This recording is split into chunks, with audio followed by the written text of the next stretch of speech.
O sinal da Santa Cruz, livrai-nos Deus, nosso Senhor, dos nossos inimigos, em nome do Pai, do Filho e do Espírito Santo. Amém. Reverendíssimo Padre Silvano, reverendas irmãs, caros fiéis, então estamos hoje a celebrar essa importante festa da Igreja, a festa de todos os santos.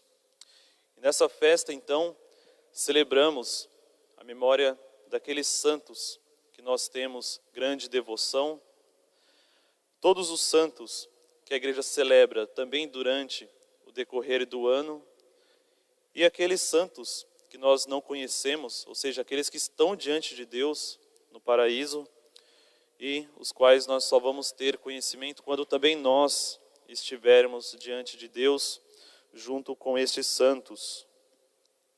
E algo bom para nós lembrarmos, para podermos meditar bem sobre os textos da missa de hoje, é sabermos que domingo passado, quando celebramos Cristo Rei, o Papa Pio XI, quando estabeleceu essa festa de Cristo Rei, ele colocou no último domingo de outubro, justamente para ser celebrada antes da missa de Todos os Santos, que é no dia 1º de novembro. Para como que fazer uma unidade litúrgica entre essas duas festas, uma unidade nos seus textos, uma unidade para a nossa meditação.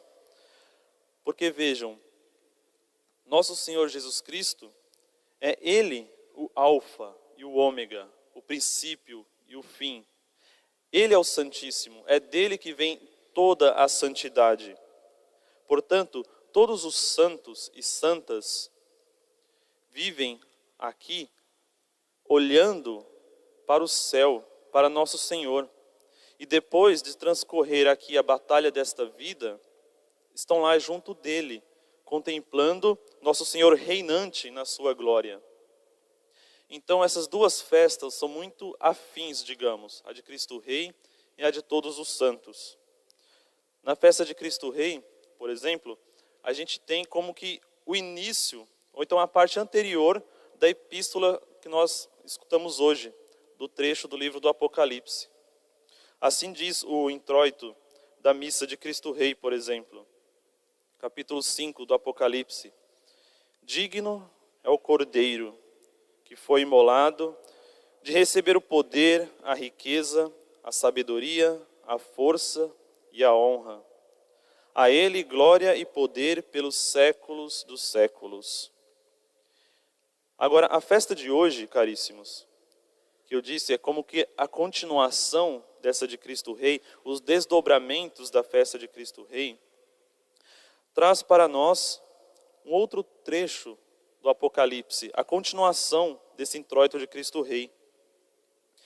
Porque, além de falar do Cordeiro, do trono, daquele que reina, todo-poderoso, digno de honra, louvor e glória, a epístola de hoje traz para nós a realidade daqueles que estão ao redor desse trono. Traz para nós aqueles que rendem ao Cordeiro o louvor, a glória. E o que nos consola, que nos dá alegria, é perceber que é uma multidão imensa, incontável, como diz o Apocalipse. Os santos que estão no céu, no reino de nosso Senhor, diante desse Cordeiro que reina, é incomparável com qualquer multidão, porque é uma multidão imensa, como diz o Apocalipse, composta de todas as nações, tribos, povos e línguas. É interessante que o padre Antônio Vieira, quando ele faz o seu famoso sermão do Dia de Todos os Santos, ele elenca todas as classes de pessoa que ele conhece e vai dando exemplo de santos. Então, após passar, obviamente, pela Santíssima Trindade, ele começa a elencar os santos, aí fala sobre Nossa Senhora, São José, depois vai indo para os mártires, para os confessores e assim por diante. E aí ele vai mostrando, olha, dentre esses santos, dentre essa multidão composta por povos de todas as nações, línguas.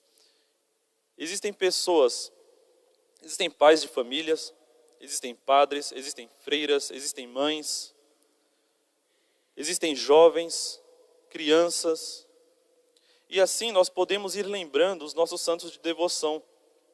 Nós podemos ver que nós temos devoção a um santo que é, às vezes, um exemplo de mãe, um exemplo de esposa, ou então um exemplo de freira, um exemplo de padre, e assim por diante. E o padre Vieira, sabiamente, ele começa a elencar até mesmo exemplos de profissão.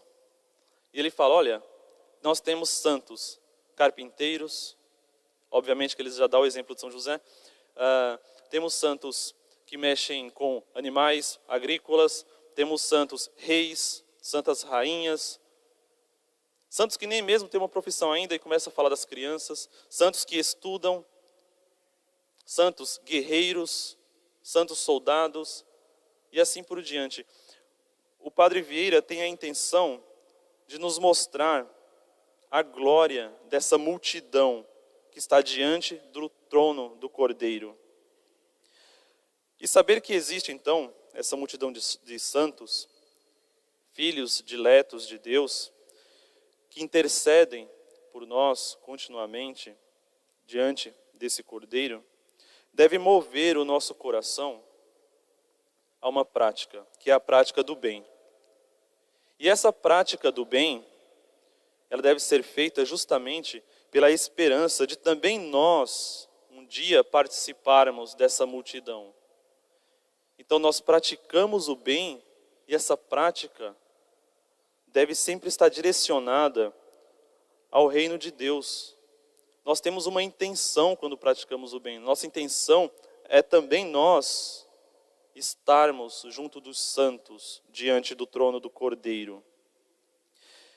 E é justamente sobre o modo de praticarmos o bem que nós podemos dizer, olha, mas eu já faço tanta coisa, como então que eu posso praticar o bem tendo esperança na vida eterna, tendo esperança de um dia fazer parte desse número dos santos?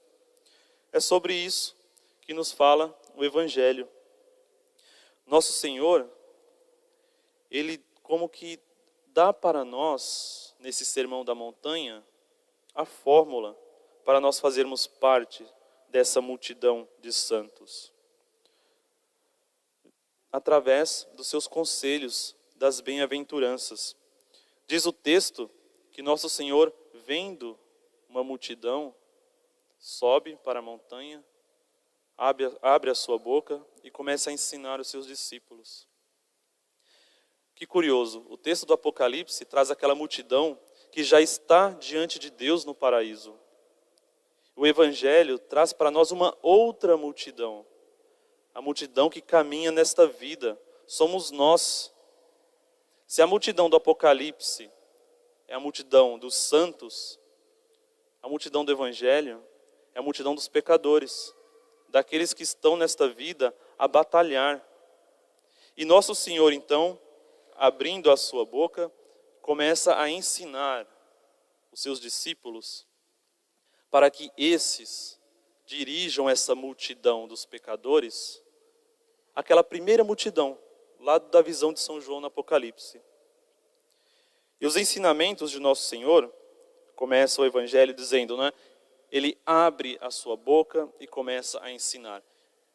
Os santos padres, quando comentam essas primeiras palavras, ele abre a sua boca, diz que nós temos que ter em mente que no Antigo Testamento, essa multidão era ensinada pelos profetas. Nosso Senhor usava da boca dos profetas para ensinar essa multidão. Agora no Evangelho não. Essa multidão é ensinada pelas palavras que saem da boca de nosso Senhor Jesus Cristo. É o próprio Deus que nos ensina. Então a fórmula para praticarmos o bem está nesse sermão. E nosso Senhor então diz para essa multidão, diz para nós. Ora, para fazer parte da multidão dos santos, temos que ser pobres de espírito, porque é deles o reino de Deus. Nós temos que ser mansos. Nós temos que praticar a misericórdia, porque é praticando a misericórdia que nós vamos alcançar também misericórdia.